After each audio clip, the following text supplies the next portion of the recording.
buckaroos? I'm fixing to tell y'all about a game called Westbound. It's one of them there role-playing games that you like, what with the elves and the dwarves and the wizards and the potions and such, but it's set out in the Wild West frontier. So grab your 6-shooters, saddle up on your ponies, little partners, because we're about to go on a journey to the West.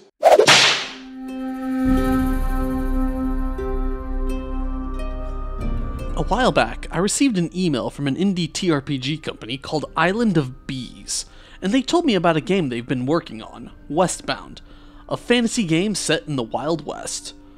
Fantasy in the Wild West isn't an unheard of combination, especially for anybody who is a fan of Japanese video game RPGs. Video game JRPGs brought us the Wild Arms series, which originally started out as a somewhat modern fantasy setting, but quickly turned into a fusion of Wild West and fantasy.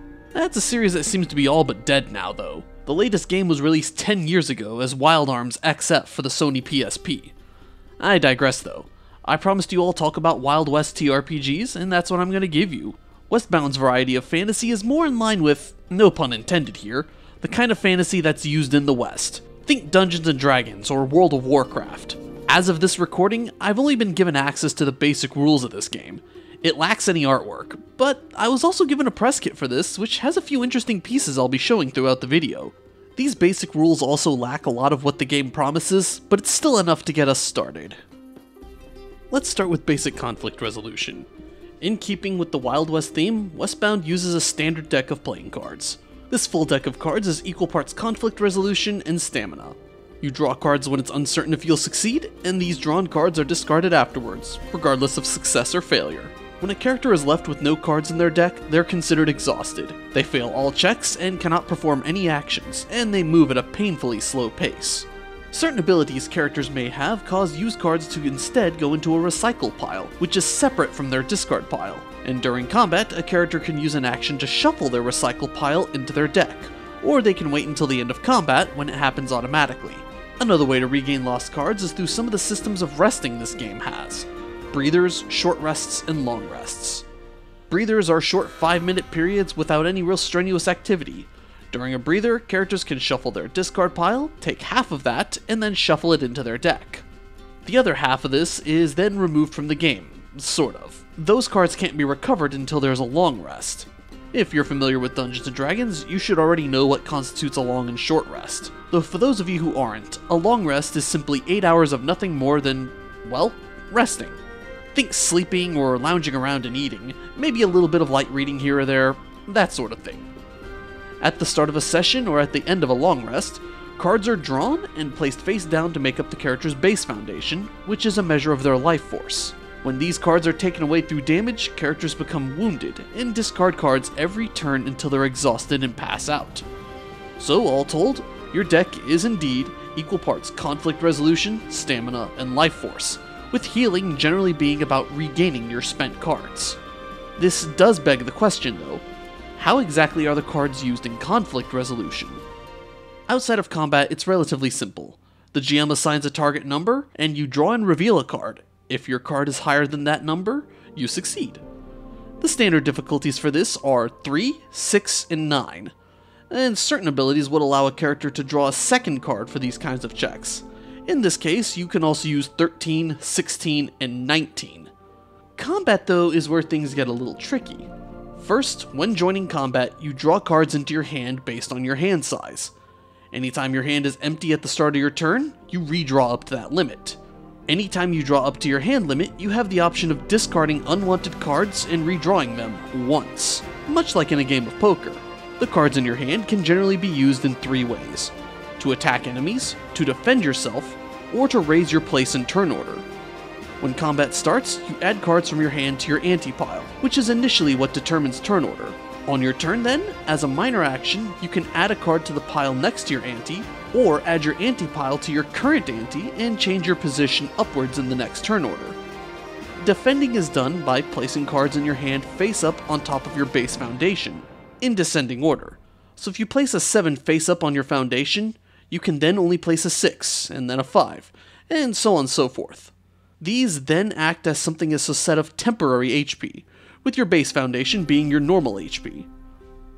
Attacking is done by playing cards from your hand as a set, like the ones you'd try to make in a game of poker. the value of cards you play is important, since through the use of armor and other abilities, a character might be able to impose complications on their attackers.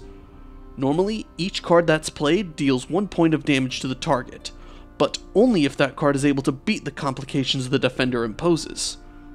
As an example, let's say you attack an enemy using a full house, 2 4s and 3 8s. Your target has chainmail armor on, giving them an armor complication of 6. This means that only your 8s deal damage to them, since those are the only cards higher than 6 in your play. However, it does get rid of your 4s, bringing you closer to redrawing on your next turn. Character creation is relatively simple in Westbound. When you make your character, you pick your sort, your breed, and your archetype. These are the equivalent of class, race, and background for those familiar with Dungeons & Dragons 5th edition. For those not familiar though, sort is what role your character serves in an adventuring party, with such examples including Gambler, Cowboy, and Wizard. This is where most of your fighting and not dying abilities come from. Breed is what sort of creature you are. Human, elf, dwarf, ogre, so on and so forth.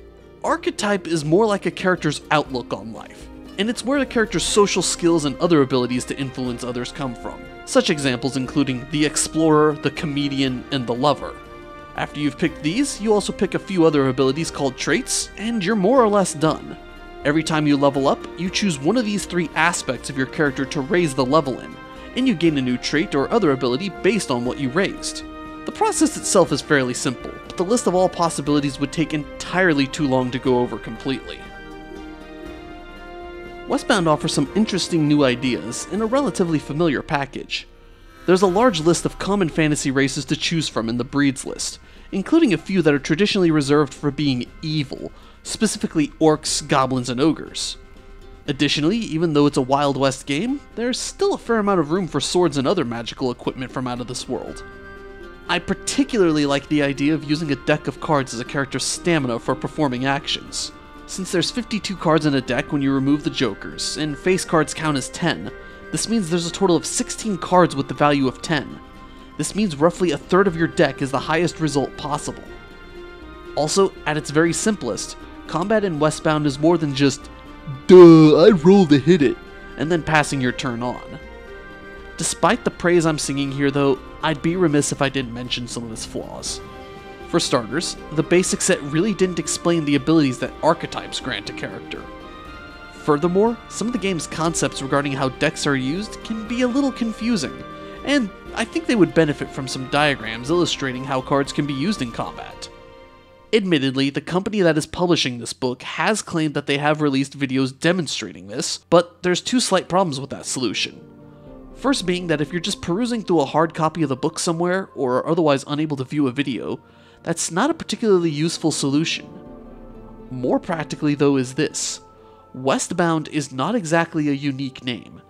As of this recording, I did some searching for the website for this game, as well as the Island of Bees website. None of my results for either search led me to anything useful, and in most cases, what I found wasn't relevant. With all that said though, I do still think this could be a good game. It has some pretty cool artwork, and some of the core mechanics are at least unique enough to warrant looking into. Even if they consider 9 to King to be a royal flush.